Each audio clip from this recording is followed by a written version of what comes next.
Welcome back to Property Playbook, the podcast, all things real estate in Toronto, Canada.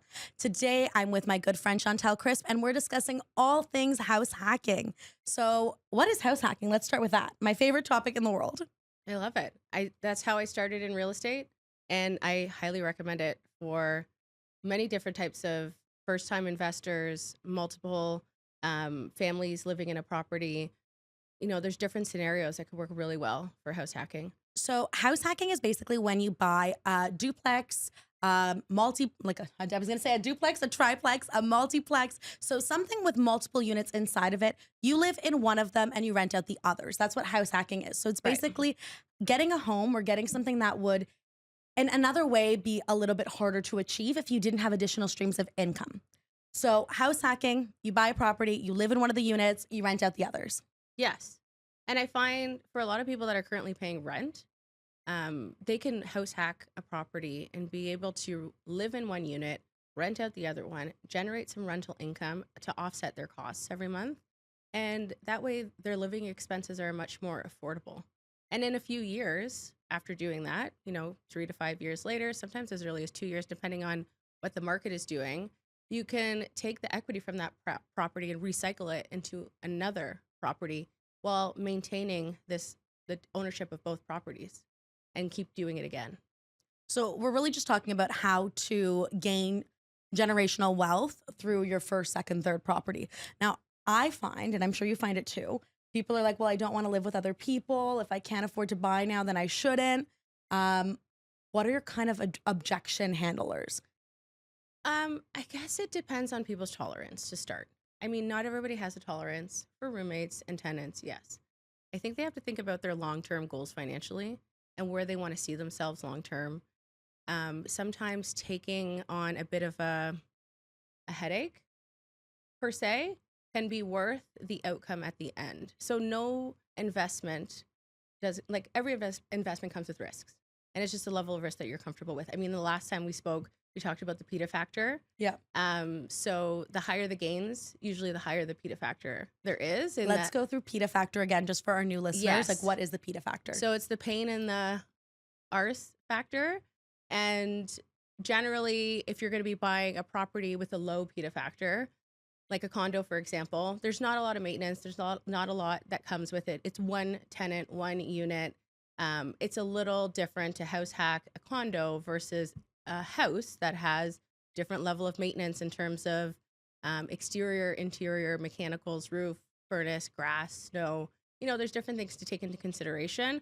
So the PETA factor is a little higher for that. And the more units you go, the higher the PETA factor, but the higher level of cash flow you could accumulate every month when your rents exceed your expenses by more and more, and the higher amount of forced equity you could push into the property, potential gain that you can make in the property if you want to do some sort of renovation, cosmetic renovation.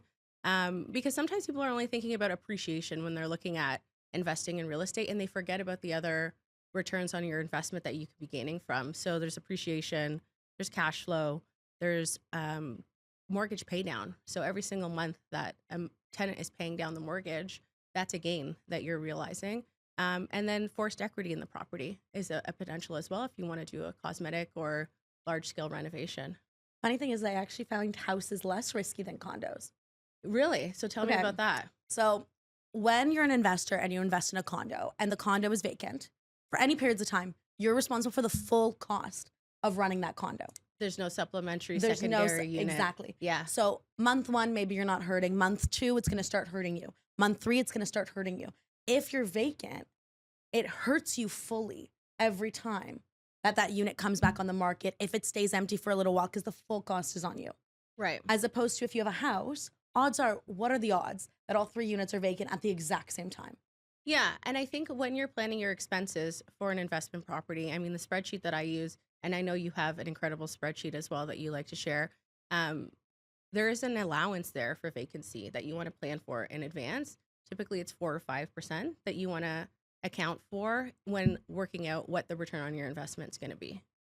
Yeah. It's the rainy day fund. You always kind of That's right. save a little bit of extra, especially if you're with tenants. Now, the benefit of house hacking, though, is you can live in probably a better situation or a better home, more space, but have people that are supplementing how much your mortgage actually is. Yes. So I want you to kind of tell us a little bit of about your story, because I think the listeners have heard my story a couple times, and I'm happy to share it again if you want me to. But go through your cycle, because I know you have 3 kids, and I'm going to mention it because this is your first time ever not living with tenants.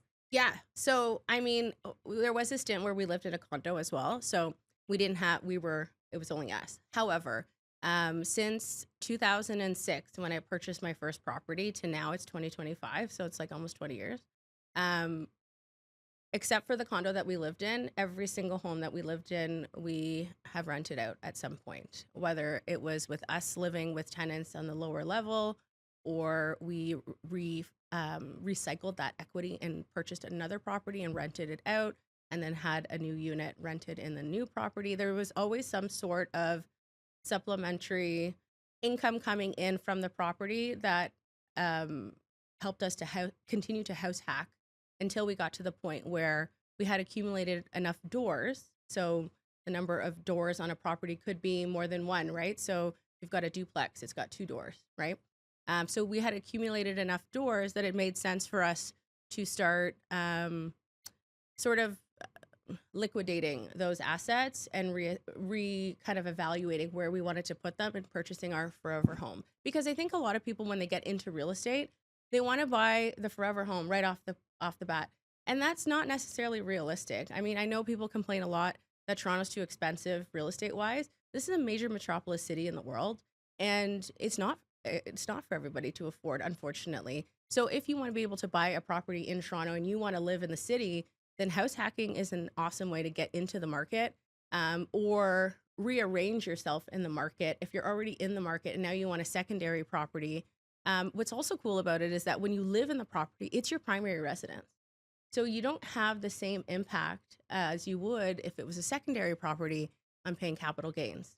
Now, once you move out of it, then that's going to change from the time you've moved out. But from the time that you live there, it's your primary residence. So it's handled a little bit differently tax-wise. There's a lot of perks. Is that kind of been your experience too? Because I know you house hack as well. Yeah, I house hack. I'm a long way away from not having tenants live with me. So first property, we're going to talk about a little bit about recycling, because you mentioned recycling and we need to make sure the audience knows what we actually mean.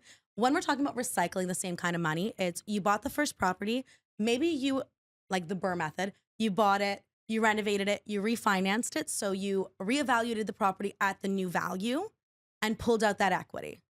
So let's say, for example, and I use my first house all the time for this, I bought my first property for 1.625, something like that.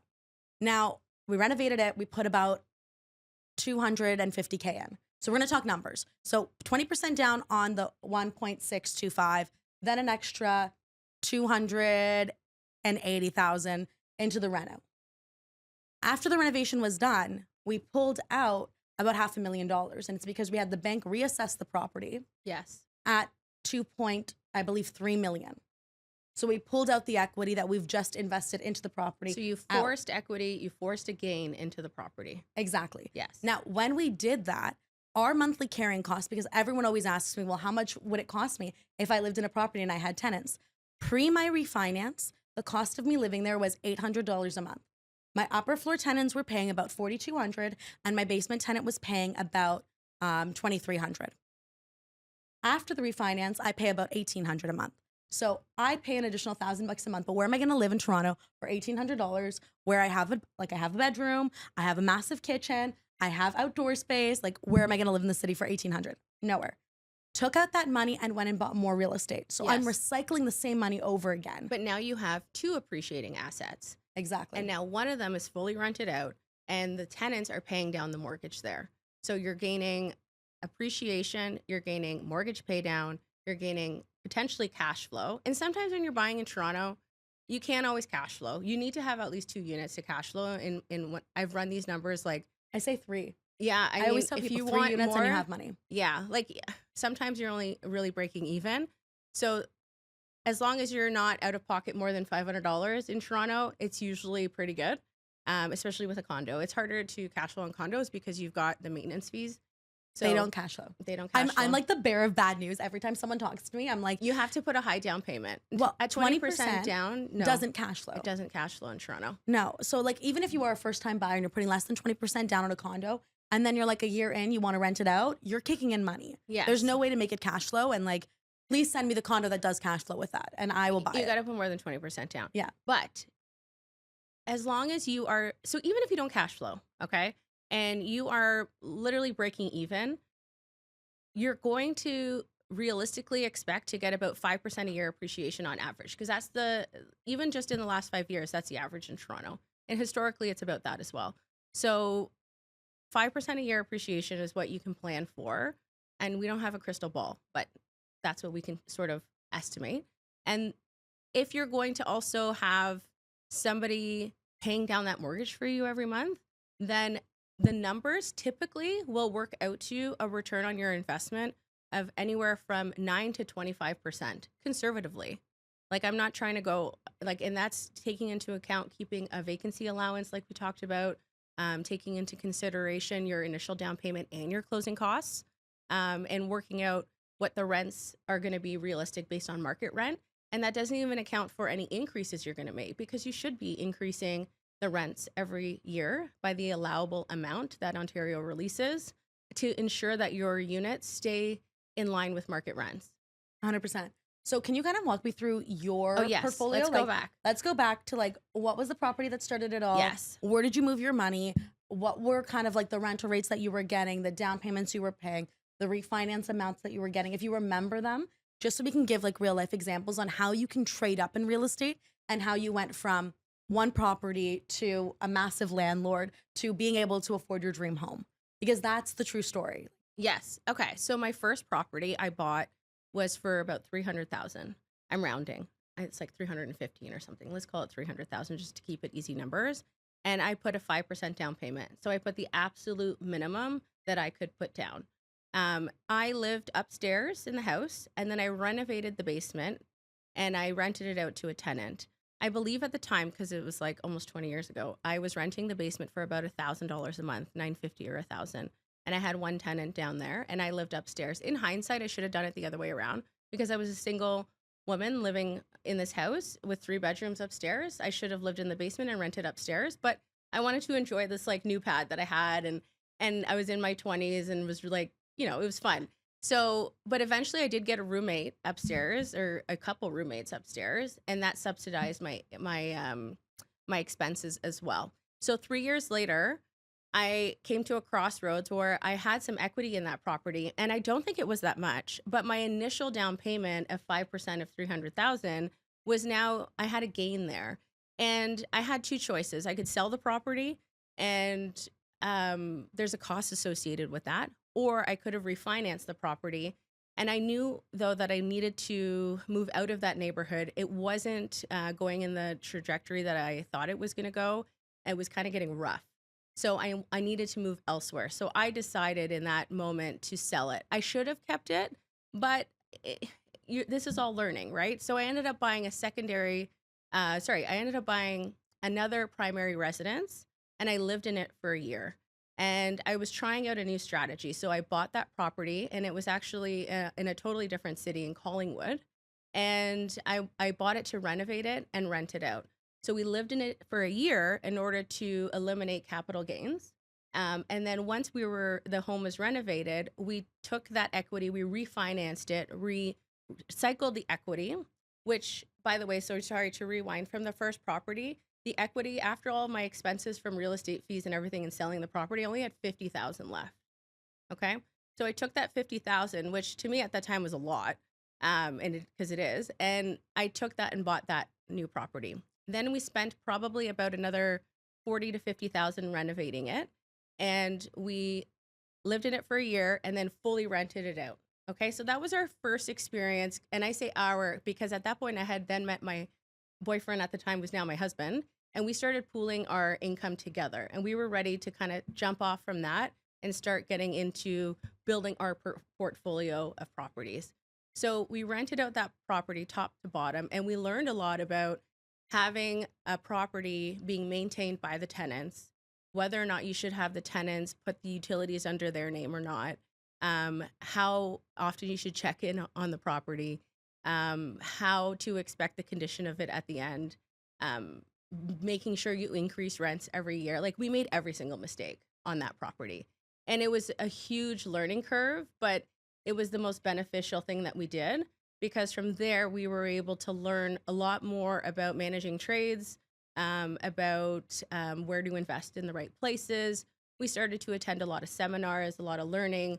We were members of RAIN for a while. I don't know if you ever heard of yeah. We went to all the different meetups. Like we were really, Just so everyone knows what RAIN is, do you want to just tell a little bit it's about? the real estate investing networking group. I think it's still around. I mean, it's been a long time since I was a member there, but I found it incredibly educational. And there's a bunch of different networking groups like that out there now. But I just found kind of just diving into learning about educating myself on investment properties and different strategies. I found it super, super helpful just to get that education that I needed because I was just sort of buying blindly at that point. Um, so we rented out that property, refinanced it again after the year, and we took that and we ended up buying a condo in Toronto and a property to flip in Brampton. So it was in downtown Brampton. Wait, how much money did you get out of that? Do you remember? So I think we got about 100K out of Okay. it. So it was So like first slow, property traded up, gained about 50K, got into the second property, refinanced it, gained about 100K, Yes. and now you're at the next. Yes. So now we kind of diversified into two. So we took that 100K and we bought a property that we were going to flip on a dime and a property that we were going to live in as our primary residence. So now we kind of had two going. And so the property that we lived in was the condo in Toronto that I had mentioned earlier. And we renovated that ourselves. So we spent $8,000 renovating the property with our bare hands. And we had no budget for anything else at that point. And it turned out really cute. Like we really did it on a budget, a shoestring budget, but it turned out. And so we had bought that property for about I think we had bought it for about 350,000 at the time. I like a roughly. It's not exact numbers. And we ended up selling it 5 years later for about 450. Okay. But then the secondary so there was about 150 there minus an $8,000 renovation. Mhm. Okay. But we also diversified into two properties, right? So we also bought another property in downtown Brampton as a flip that ended up turning into a long term. This was like essentially our first burr. Mhm. Okay. Because we bought it as a flip. It needed a lot of renovations, but the market turned and it didn't make any sense for us to sell it. So we had to rent it out. And when we rented it out, we ended up renting it for about 3 years. And in that time, we were able to generate rents upstairs and downstairs. And we were able to learn a lot about the division now and having a main tenant upstairs who's really responsible for everything and a secondary tenant downstairs who just wants to like just chill. They don't want to pay any extra bills or anything.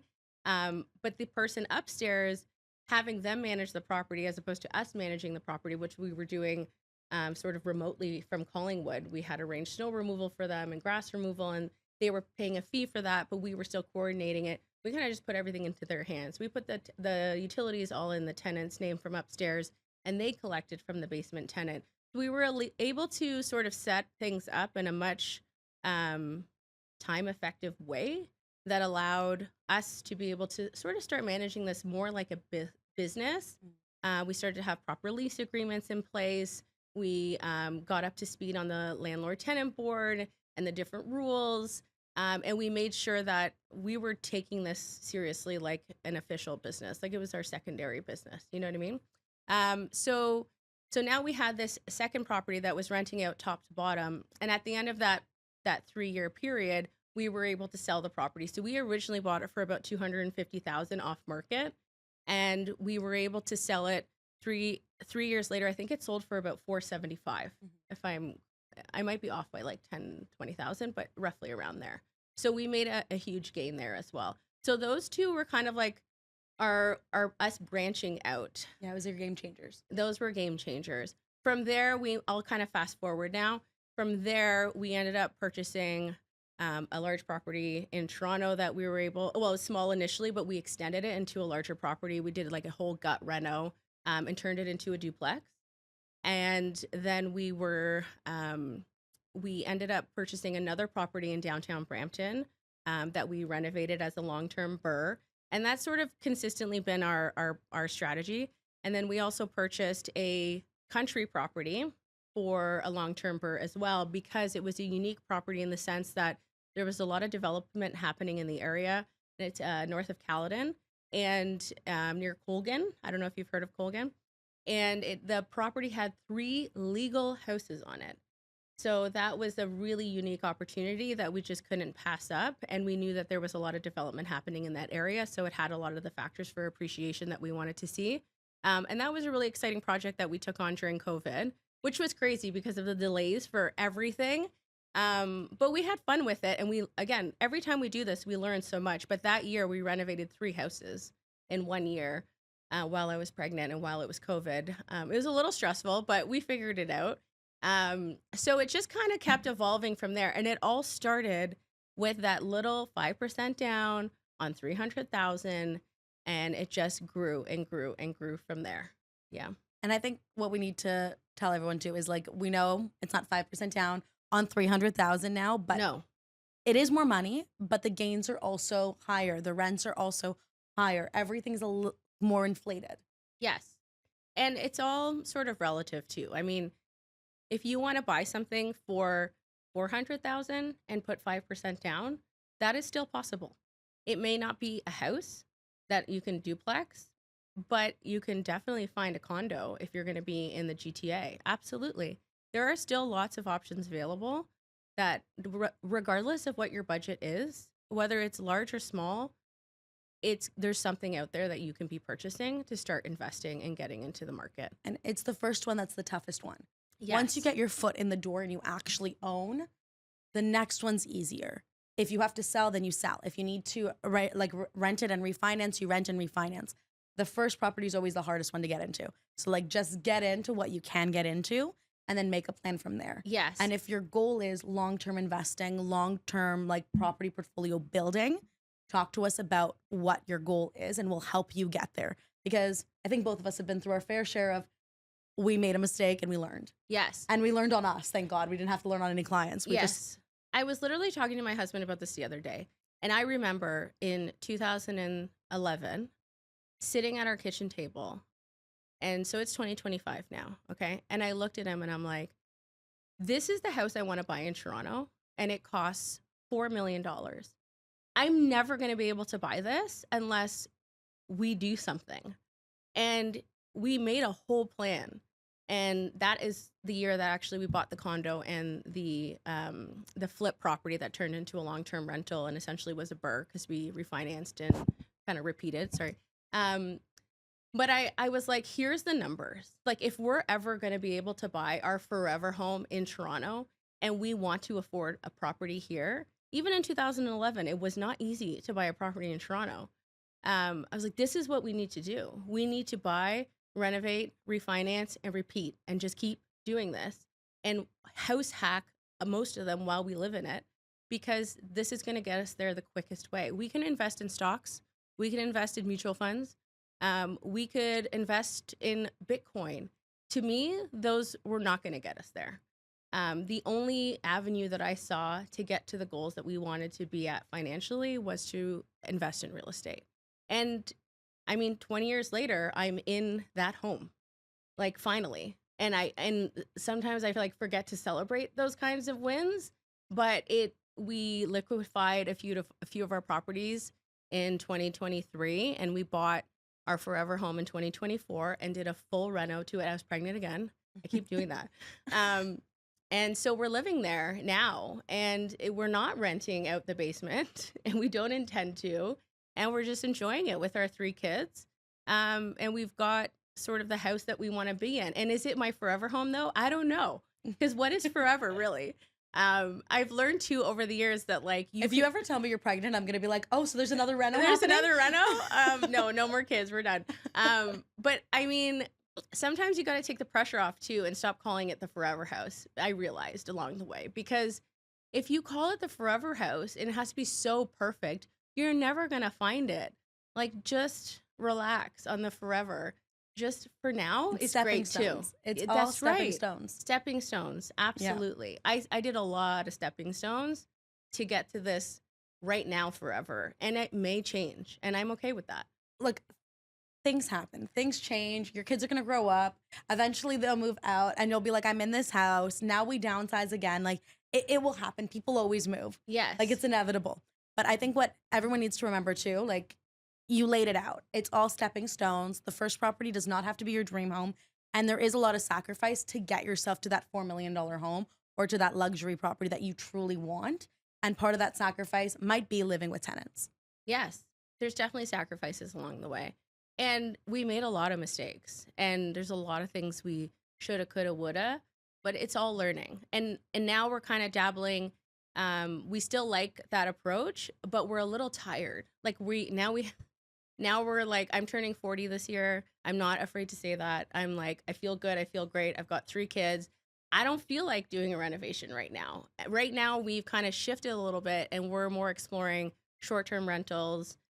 We've purchased a vacation property that we want to enjoy with our kids. Like, our priorities are shifting and our bandwidth has shifted too. We don't have the same time to manage that in the rest of our lives. And that's okay. Like, you can pivot and you can evolve, but there's just so many avenues that you can explore in real estate that can be extremely profitable and fun. Like, we find it really fun to do all of this and explore these different challenges. Like, you put a challenge in front of me and I'm like, yeah, let's like problem solve our way to the finish line. I have no idea how to do this, but I'm going to figure it We're out. going to figure it out. Yeah. Thank you so much. I'm going to bring you back because what we're going to talk about next week is all the mistakes that we made while investing in multiplexes or investing in real estate. Because I feel like you're going to hear our mistakes and then you're going to do better. Once again, it's Elena Saradidis, and today we had Chantel Crisp. And if you like content like this, make sure to like, follow, and subscribe.